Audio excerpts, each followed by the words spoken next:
자, 오늘 오후에는 동역하는 자와 군림하는 자라는 주제로 말씀을 나누고자 합니다. 우리가 잘 알고 있는 것처럼 고린도 교회는요, 사도 바울이 세운 교회죠. 고린도 교회는 초기 기독교 공동체 중에서도 굉장히 중요하고 동시에 복잡한 문제들을 굉장히 많이 갖고 있었던 교회가 바로 고린도 교회입니다. 그러고 보면 사도 바울이 세운 교회도 문제점들이 참 많았다 하는 거 보면 문제가 없는 교회가 없다 하는 것을 우리가 알 수가 있죠. 고린도는 당시 로마 제국의 중요한 상업 도시였어요. 다양한 문화와 종교가 혼재된 곳, 항상 장사꾼들이 많이 모여드는 곳은 항상 우상 숭배도 많은 곳입니다. 이러한 배경 속에서 고린도 교회는요, 초기 교회들 중에서도 많은 어려움을 겪었고, 또한 바울은 이 교회의 문제들을 해결하기 위해서 여러 차례에 걸쳐서 고린도 교회에 편지를 보내는데, 그 편지를 엮어놓은 성경이 바로 고린도 전후서입니다. 자, 오늘 우리가 보고 있는 고린도전서 16장은 바울이 고린도 교회를 향한 마지막 권면과 인사를 담고 있는 부분이에요. 이 장에서 바울은요, 예루살렘 교회를 돕기 위한 구제 헌금에 대해서 언급하면서 고린도 교회의 성도들이 교회의 소속과 출신의 벽을 넘어서 모든 교회들에게 연합을 보여줄 것을 권면합니다. 연합이라는 건 뭐예요? 하나됨. 다시 말하면 이 강진 지역에 많은 교회들이 있지만 이 교회들 가운데에 우리 강진 강남교회가 하나됨을, 그리스도 안에서 하나 되었음을 증거하라는 것입니다. 마이크에서 계속 하우링이 생기고 있어요. 네, 좀 확인해 주시기를 바랍니다. 자, 단순한 이 물질적인 지원을 넘어서 교회 공동체 간의 동역의식을 드러내는 중요한 행위죠. 바울은요, 교회가 서로 돕고 협력할 때, 연합할 때에 하나님의 나라가 더욱 확장되고 그리스도의 사랑이 실현된다라고 믿었습니다. 사실 참 이게 어려워요. 어렵습니다. 이번에 이게 교육자의 일이지만 잠깐 소개를 드릴게요. 얼마나 이게 어려운 일이냐면 원래 교육자회에서 시차례죠. 우리 시차례가 13개 교회인데요. 시차례에서 목사님들 부부와 장로님들 부부가 연합하는 차원에서 함께 당일이나 1박 2일 정도 어디 가서 수련회를 좀 하고 오자. 뭐 수련회라고 말은 붙였지만 사실은 여행이죠. 그런데 장로회에서 반대를 했어요. 장로회에서 반대하는 이유가 분명히 있을 겁니다. 그렇죠? 그래서 교육자회가 열렸는데 그러면 목사들만 가자는 거예요. 목사들만 가자는 거 참 부끄러웠어요. 왜냐하면 그 자리는 사모님들도 같이 앉아서 예배드리고 그 교회가 모였던 교회가 따로 별실이 없어서 사모님들도 뒤에 앉아 있는데 목사님들만 가자는 거예요. 그래서 제가 손을 들었습니다. 장로님이 가지 말자고, 장로회에서 가지 말자고 하는 것은 분명히 이유가 있을 텐데, 또 교회가 성장해 나가요. 우리 시찰 교회가 성장해 나가려면 분명히 장로와 목사가 함께 연합해서 하나 되는 모습을 보여주고 감정의 골이 없어야 되는데, 장로님들이 같이 가지 말자고 안 가겠다고 하는 것, 이것은 분명히 뭔가 목사님들, 각 교회 목사님들과의 어떤 감정적인 선이 맞닿아 있다는 건데, 이거 뭐가 급하다고, 가는 게 뭐가 급하다고, 얼마 전에 이 성지순례도 다녀오셨는데 뭐가 급하다고 이렇게 서둘러서 가는 날짜를 결정해야 되겠느냐. 조금 더 시간을 가지고 장로님들과 협의를 해보고 뭔가 좀 시간을 가지고 장로님들의 그 상황을 살펴보고 난 뒤에 우리가 결정해도 문제가 없지 않겠느냐라고 이야기를 했는데, 목사님들이 눈치 볼 것이 뭐가 있느냐라고 이야기를 하는 거예요. 참 화가 나더라고요. 교회라는 것은요, 분열하면 성장하지 않습니다. 분열하면 성장하지 않아요. 더군다나 목사와 장로가 분열하는 교회는 반드시 무너질 수밖에 없습니다. 근데 서로 신경 쓰지 말자는 겁니다. 저는 깜짝 놀랐어요. 과연 복음사역을 담당하고 있는 그래도 전라도 지역은 참 교회 시스템이 잘 되어 있어요. 제가 늘 말씀을 드리지만 척후에 와서 제가 담임 목사 할 곳을 여러 곳에서 청빙을 받았는데 전라도 외 지역은 전부 다 뒷거래가 있습니다. 원래 교회 공동체 공동의회에서 목사 청빙이 확정되면 청빙을 해야 되는데 전부 다 목사가 따로 불러 전임 목사가 따로 불러서 돈을 요구를 해요.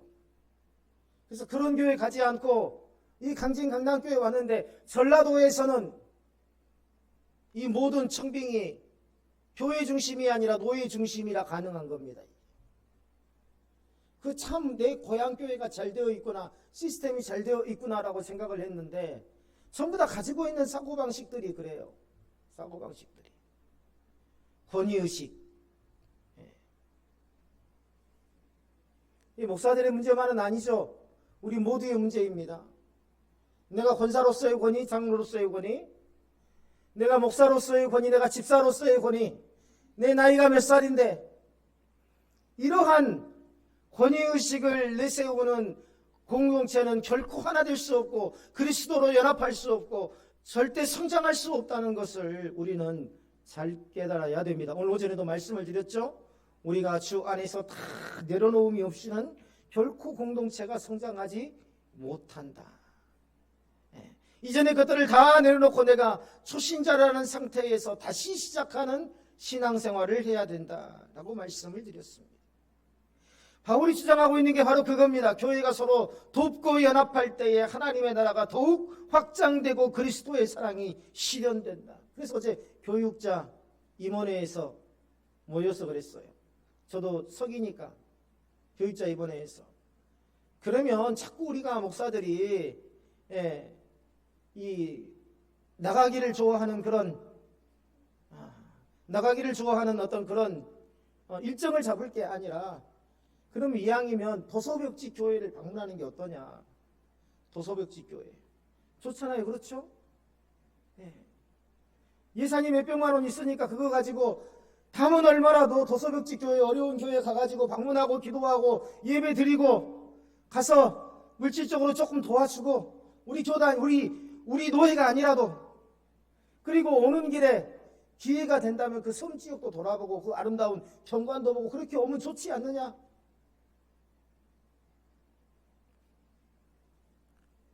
정말 답답해요.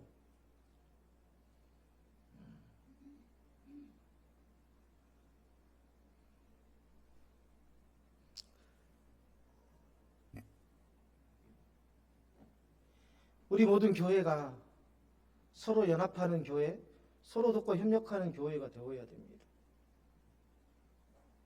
어떻게 살까에 초점이 맞춰져 있고 어떻게 진리가에 초점이 맞추어져 있고 어떻게 교회를 세워나갈 것인가에 대해서는 무관심하다는 것을, 그런 것들을 볼 때마다 참 가슴이 무너지는 것 같습니다. 교회가 서로를 돕고 연합할 때 하나님의 나라가 더욱더 확장되고 그리스도의 사랑이 실현된다. 바울이 말한 거예요. 동역의 개념은요, 이 바울 서신에서 말하고 있는 동역의 개념, 바울 사역의 전체를 관통하는 중요한 주제가 바로 동역입니다. 동역. 아이를 가진 가정이 맞잖아요. 아이를 가진 가정을 위해서 갓난아기가 있는데 어떻게 하면 그들이 예배를 더 잘 드릴 수 있을까? 집중할 수 있을까? 고민할 수 있는 그러한 마음이 있어야 된다는 거예요. 그렇지 않아요? 그리고 아이가 응얼거리거나 소리가 나면 뒤돌아보지 마세요. 뒤돌아보면 부모 입장에서는 어때요? 아, 예배에 방해가 되는구나. 자꾸 신경 쓰이는구나. 이런 생각이 듭니다. 뒤돌아보지 마세요. 정말 우리가 늘 하는 이야기지만 저뿐만 아니라 우리 권사님들이 늘 이야기하잖아요. 집사님들이랑. 이 교회에서 이 시골 지역에서 갓난아기의 울음소리가 들린다는 것은 축복 중에 축복이다.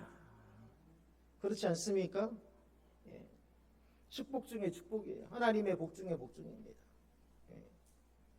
유튜브를 보고 오셨대요. 캐나다에서 살다가 오셨어요. 캐나다에. 그래서 아이들 국적이 한국이 아니에요. 막내만 한국에서 났어요.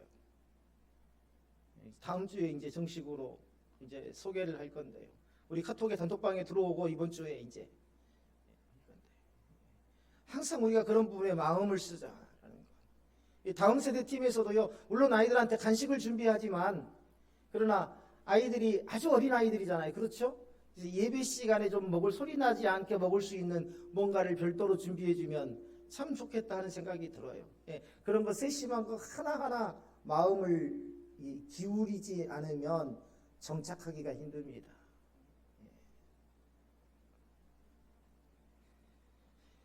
이처럼 동역은요, 커다란 게 아닙니다. 아주 작은 거예요. 바울은 고린도 교회를 방문하지 못하게 되었을 때에 그의 제자인 디모데를 대신 보내면서 고린도 교회 성도들에게 디모데를 자신과 같은 동역자로 대해줄 것을 간곡하게 부탁했습니다. 바울은 디모데를요, 나와 같이 주의 일을 힘쓰는 자. 나라사입니다. 나와 같이 주의 일을 힘쓰는 자. 예. 우리 옆 사람에게 한번 이야기해 볼까요? 당신은 나와 같이 주의 일에 힘쓰는 자이십니다.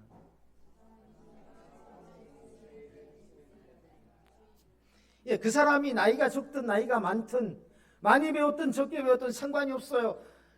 디모데는 어떤 사람입니까? 자신의 아들과 같은 사람이에요. 바울에게는. 그러나 나와 같이 주의 일을 힘쓰는 자라고 소개하면서 나처럼 대해달라고 간곡하게 고린도 교회 성도들에게 부탁을 합니다. 그를 멸시하지 말고 평안히 보내줄 것을 당부했어요. 이것은 바울이 디모데를 단순한 제자로 보지 않고 하나님 앞에서 동등한 동역자로 여겼다라는 것을 말해주고 있죠. 디모데는요, 바울의 오랜 동역자였습니다. 그의 젊음과 경험 부족에도 불구하고 바울은 그를 신뢰하고 중요한 사역에 동참시켰어요. 이것은 바울이 진정한 동역의식을 가지고 있었다는 것을 말해주고 있습니다. 동역자를 자신을 돕는 자나 따르는 자로 보지 않았어요. 내 보조, 나를 따르는 자, 이런 자로 보지 않았다는 것입니다. 나와 뭐예요? 나와 같은 자, 나와 동등한 자로 여겼다는 것입니다. 이게 바로 동역의 의미예요. 바울은요, 모든 동역자가 하나님께로부터 부름받아서 주의 일을 하는 동등한 존재로 인식했다. 이게 바로 바울이 성도들을 대하는 시선이었어요. 내가 한마디 하면 촥 일사불란하게 움직이는 그런 성도들, 그런 존재들이 성도들이라는 개념으로 본 게 아닙니다. 사도 바울의 성도를 향한 개념은 나와 같은 존재, 나와 같이 부름받아서 주의 일을 감당하는 존재, 이런 존재로 봤다는 거죠.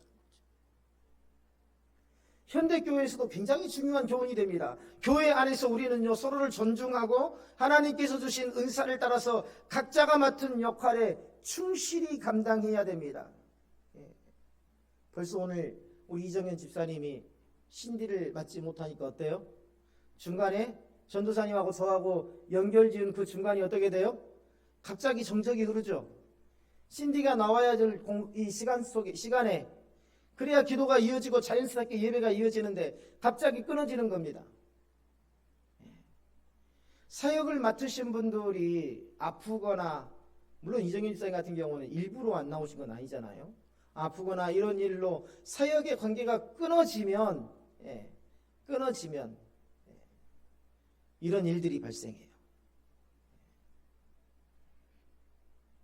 예배 중간에 장로님이 올라오셔도 이선묵 장로님 기도하시겠습니다라고 소개하지 않는 것도 뭡니까? 사람보다는 뭐가 중요하기 때문에 예배가 끊어지지 않고 그 은혜의 성령의 인도하심이 끊어지지 않도록 하는 것이 더 중요하기 때문에, 그래서 소개조차도 안 하는데 사역이 끊어지지 않도록 우리는요, 사역을 맡으신 분들이 늘 강건하여서 주의 사역을 잘 감당할 수 있도록 우리는 기도해야 됩니다.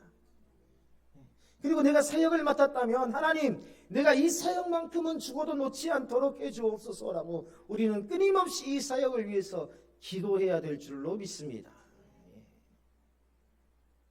그게 바로 뭐예요? 동역이에요. 누군가 목사님을 도와주고 목사님이 하는 일을 나눠서 해주고 이런 것도 동역이 되지만 실제적인 동역은 뭐예요? 내가 맡은 사역을 성실하게 충성되게 감당해내는 것, 이게 바로 동역의 본질이다. 바울의 동역의식은 오늘 우리가 교회 공동체 내에서 어떻게 서로를 대해야 되는지를 잘 보여주고 있습니다. 바울은 자신의 사역을 위해서 디모데를 필요로 했지만 더 중요한 것은 그가 디모데를 하나님께서 부르신 동역자로 인정하고 그를 고린도 교회에 보내면서 그들이 디모데를 존중할 것을 당부했다는 점이죠. 우리 교회에서는 아직 그런 일이 없지만 그런 일이 있어서도 안 됩니다. 성도들 간에 목사와 이 교육자들을 비교하는 비교하는 마음을 가졌어도 안 된다. 때로는 본질적으로 물리적으로는 서로가 부족한 부분도 있고 또 잘된 부분도 있지만 어때요? 모두가 다 하나님 앞에 부름받은 뭐예요? 동역자들입니다. 모두가 하나님 앞에 동일하게 부름받은 동역자들이고 제가요 우리 교회에서 그런 일이 있어서 말씀을 드리는 게 아니에요. 제가 사역을 벌써 20여 년 했습니다. 교회마다 가보면 담임 목사만 있는 데는 항상 뭐예요? 담임 목사 1인 체제. 우리가 좀 이런 걸 좀 바꿔야 되지 않나요? 이제 한국교회가 여기서 벗어나야 되지 않나요? 그렇죠? 목사가 말하면 성경이든 성경적이든 아니든 무조건 일사불란하게 따라하는 것이 순종이라고 하는 그런 잘못된 관행에서 이제 벗어나야 되지 않나요? 목사가 둘만 되고 셋만 되면 저는 부교육자라고 말하지 않습니다. 부목사라고 말하지 않아요. 저는요 부목사라는 말 자체를 싫어합니다. 부목사가 많은 교회에서는 어떤 부목사, 어떤 목사, 어떤 목사, 담임 목사하고 어떻더라 저떻더라 하는 그런 말들이 끊임없이 오고 가고 있는 것들을 이제 그런 관행에서 우리 한국교회가 좀 벗어나야 되지 않을까요? 그렇죠? 부족하면 부족한 만큼 하나님께서 쓰시고 또 넘친다고 해서 하나님께서 넘치게 쓰시는 건 아닙니다. 그렇죠? 우리 잘 아시잖아요. 장로님들이나 권사님들은 잘 아실 겁니다. 넘친다고 해서 하나님께서 그 사람만 넘치도록 쓰는 게 아닙니다. 하나님께서 하나님의 뜻대로 하나님께서 정하신 기준에 따라서 하나님께서 정하신 만큼 쓰신다는 것 누구를 통해서 우리가 배웠어요? 모세를 통해서. 애굽의 왕국에서 자란 왕자 출신이지만 철저하게 모세는 하나님의 말씀대로 행했다라는 것을 우리는 출애굽기를 통해서 확인하고 있지 않습니까? 바울의 리더십은요 흔히 말하는 서번트 리더십입니다. 서번트라는 말이 무슨 말입니까? 종이라는 말, 노예라는 말이죠. 서번트 리더십은 존 맥스웰이라는 신학자가 적극적으로 전파한 것인데 실천신학에 관한 책들을 많이 쓴 사람이 존 맥스웰입니다. 근데 원래 이 서번트 리더십을 처음으로 주창한 사람은 이 사람이 아니에요. 근데 존 맥스웰이 이 서번트 리더십을 세계적으로 많이 퍼뜨린 사람입니다. 이 서번트 리더십은 리더가 권위나 지배를 통해서 구성원들을 통제하는 것이 아니라 섬김과 헌신을 통해서 이끄는 리더십을 말합니다. 다시 말하면 내가 목사이니까 누가 명령조로 이야기해서 그것을 따르게 하고 강압적으로 순종하면 복받고 불순종하면 이 징계받고 심판받는다라는 이러한 두려움을 심어주어서 따르게 하는 게 아니라 목사가 가장 낮은 자리에서 성도들을 섬기고 교회를 섬길 때에 하나님께서 그들을 어떻게 하셨다고요? 그들을 존경하게 만든 거예요. 출애굽기에서 나왔잖아요. 모세를 통해서. 그렇죠. 권사님 나왔죠? 애굽인들이나 히브리인들에게 모세가 우러름을 받게 했다라고 기록되어 있지 않습니까? 그게 누구에게로부터 오는 권위가 씌워졌다는 겁니까? 하나님께로부터 오는 권위가 그 모세를 덮었다는 것을 의미합니다. 이게 바로 서번트 리더십이에요. 하나님의 종으로서 철저하게 섬김과 헌신을 할 때 하나님께서 주시는 권위로 덮어주시는 것. 우리 모든 그리스도인들이 갖추어야 할 리더십입니다. 그런데 보세요. 저기 이 신앙생활을 오랫동안 하시는 분들 보면 뭐예요? 섬김보다는 뭐에 익숙해져 있어요? 섬김을 받는 데에 익숙해져 있습니다. 바울은 디모데를 고린도 교회에 보낼 때에 그를 섬기는 마음으로 대하며 교회 역시 그를 존중하고 평안히 돌려보내줄 것을 당부했어요. 바울이요 디모데를 자신의 명령을 따르는 부하가 아니라 하나님 앞에서 동등한 동역자로 여겼음을 보여줍니다. 서번트 리더십은 현대교회와 공동체에 굉장히 중요한 리더십 모델을 제시해주고 있죠. 이 리더십은요, 리더가 자신보다 다른 이들의 필요와 성장을 우선시하고 공동체 전체의 유익을 위해 자신을 희생하는 태도를 말합니다. 종의 리더십. 이게 바로 서번트 리더십.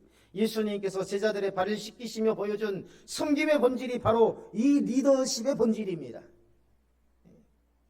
예수님께서 제자들의 발을 씻겨주신 게 뭔가요? 발이 더러워서인가요? 보여주기 신기인가요? 아니죠. 예수님은 자신의 삶을 통해서 나는 너희를 위해서 숨기는 종이다. 너희를 위해서 기꺼이 나는 생명을 바친다 하는 것이 바로 예수님의 발을 씻겨주는 그런 의미 아니겠습니까? 너희도 그와 같이 하라.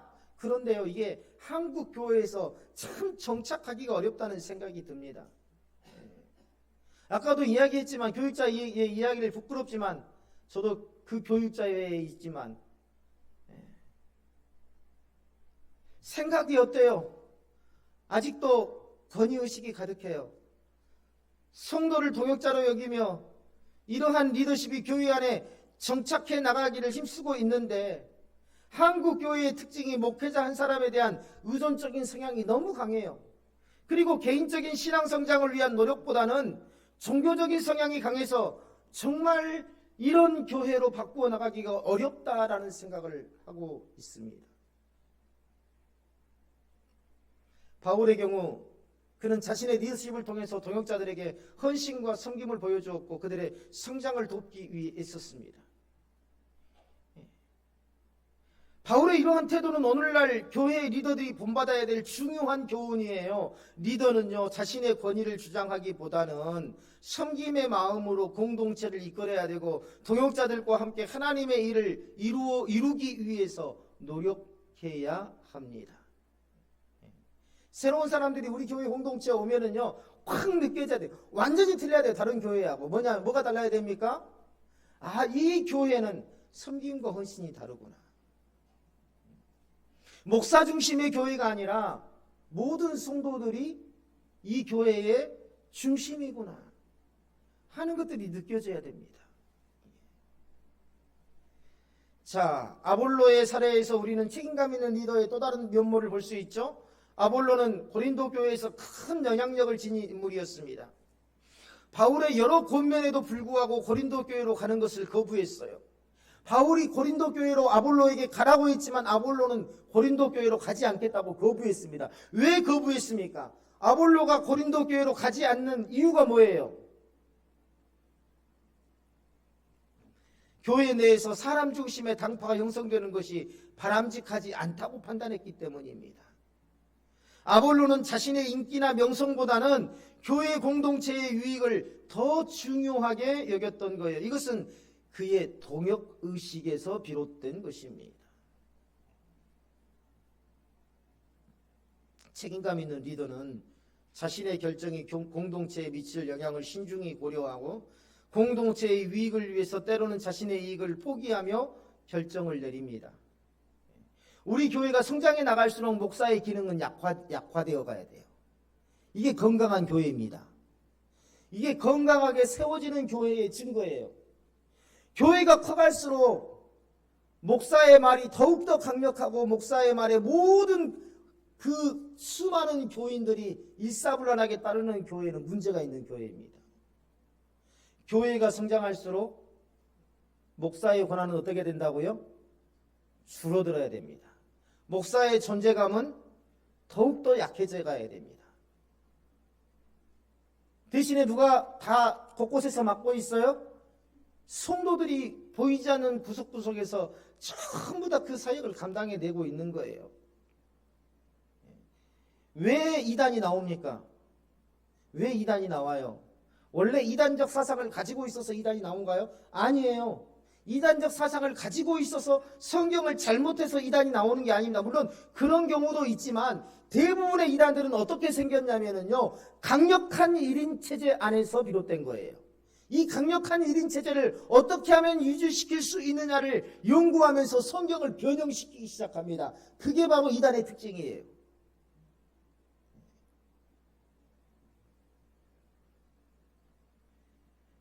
교회가 성장할수록 목사의 고난과 존재감은 약해져야 된다.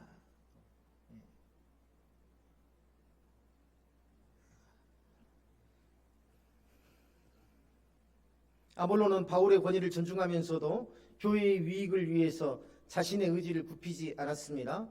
바울과 아볼로가 서로 경쟁하는 관계가 아니라 서로를 존중하고 협력하는 동역자라는 사실을 보여주고 있죠. 책임감 있는 리더는요, 리더십은 오늘날 우리 교회 내에서도 굉장히 중요한 덕목입니다. 리더는 자신의 결정이 교회와 공동체에 미칠 영향을 깊이 고민하고 그 결정이 교회 공동체의 성장과 연합에 기여할 수 있도록 신중하게 행동해야 한다. 아볼로의 사례는 리더가 자신의 권위나 명성을 위해서 행동하기보다는 교회의 유익을 최우선으로 고려해야 한다는 것을 잘 보여주고 있습니다. 교회 내에서 우리는 각자의 역할을 충실하게 감당하되 그것이 공동체의 유익을 위해서 사용될 수 있도록, 누군가는 그렇게 했을 수도 있습니다. 그러나 뭐예요? 내가 보컬을 맡고 있어요? 내가 피아노를 맡고 있어요? 내가 드럼을 맡고 있어요? 내가 무슨 다른 사역을 맡고 있어요? 내가 자리를 비우게 됐어요? 그러면 누군가에게 전화를 해서 부탁을 하는 겁니다. 나 대신 좀 헌신을 해줄 수 있느냐? 나 대신 헌신을 해줄 수 있느냐? 이 뭡니까? 자신의 사역의 공백을 자기 스스로 책임감 있게 감당해 나가는 그런 모습이 우리 교회 안에서 우리 교회만의 문화로 정착이 되어야 된다라는 것을 말씀드리고 싶은 것입니다. 교회 내에서 항상 이런 동역의식만이 존재하는 게 아닙니다. 바울은 군림하는 자들에 대해서도 경고하고 있죠. 그들이 교회에 미칠 수 있는 악영향에 대해서도 지적합니다. 오늘 우리는 굳이 말하지 않더라도 현대교회에서 잘못된 리더십이 얼마나 큰 해악을 끼치고 있는지 우리는 잘 알고 있지 않습니까? 리더십의 이론에서는 이와 같은 리더십을 독재적인 리더십 또는 권위주의적 리더십 또는 상어형 리더십이라고 이야기합니다. 돌고랭 리더십이 아니라, 돌고랭은 뭡니까? 같이 가자는 거죠. 공동체가 중요해요. 개인 독단이 중요하지 않습니다. 그런데 상어형 리더십에서는 공동체가 아니라 개인이 중요해요. 따라오지 못하면 물어 뜯어버리고 배척해버리는 그러한 1인 중심의 리더십이 바로 상어형 리더십이죠. 우리는 이런 데 익숙해져 있어요. 불행하게도. 한국인들은요, 불행하게도 이런 리더십에 익숙해져 있어요. 가부장적인 제도 아래에서 여자가 뭘 알아? 남자가 하면 시키는 대로 따라오면 되는 거지. 이 모든 것들이 독재적 리더십, 상어형 리더십. 우리는 불행히도 이러한 리더십에 익숙해져 있더라는 것입니다. 교회 내에서 군림하려 하는 자들은 자신을 하나님이 아닌 하나님의 중심에 두고, 사람들의 중심에 두고 자신의 뜻을 관철시키기 위해서 수단과 방법을 가리지 않더라는 것이죠. 우리는 이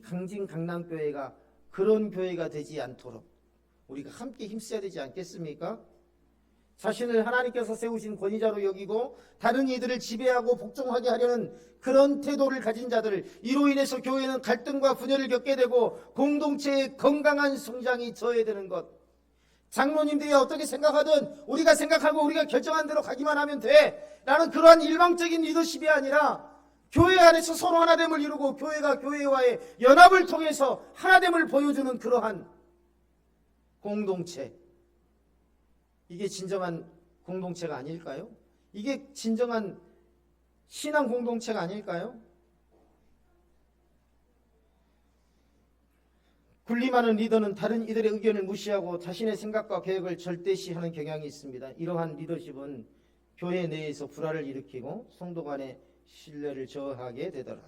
바울은 이러한 군림하는 자의 리더십의 위험성을 경고하며 교회가 이러한 리더로 인해서 분열되지 않도록 주의할 것을 당부했습니다. 말씀을 마치겠습니다. 결국 교회는 하나님께서 세우신 공동체로 각자가 맡은 역할을 충실히 감당하며 서로를 존중하고 협력할 때에 진정한 동역 공동체를 이룰 수 있다. 섬세한 마음으로 보세요. 섬세한 마음으로. 제가 늘 말씀을 드리죠. 주중에라도 우리 동역자들끼리, 친한 사람들 말고 동역자들끼리 한번 연락하고 지내신 분 계신가요? 아이고 우리 주찬이는 잘 있나요? 아유 요즘에 우리 희수는 어떻게 지내고 있나요? 우리 민영이는 요즘에 어떤가요? 혹시 주중에 전화하신 분 계신가요? 목사의 몫이 아닙니다. 목사만의 몫이 아니에요. 우리 모두는 다 동역자입니다. 그리고 우리는 함께 세워져 가야 됩니다. 우리는 신앙 공동체이면서도 운명 공동체예요. 이제 더 이상 우리가 교회 때문에 아프지 않아야 되잖아요. 더 이상 목회자 때문에 아프지 않아야 되잖아요. 그렇죠? 그런 교회를 공동체를 세워가기 위해서 함께 노력해야 되잖아요. 사랑과 섬김으로 교회를 이끌어 나가는 동역자가 되기를 소망합니다. 이러한 교회가 세상에 그리스도의 사랑을 전하며 하나님의 영광을 드러내는 그날까지 우리는 끊임없이 기도하고 하나님의 뜻을 구하며 나아가시기를 주님의 이름으로 축원합니다.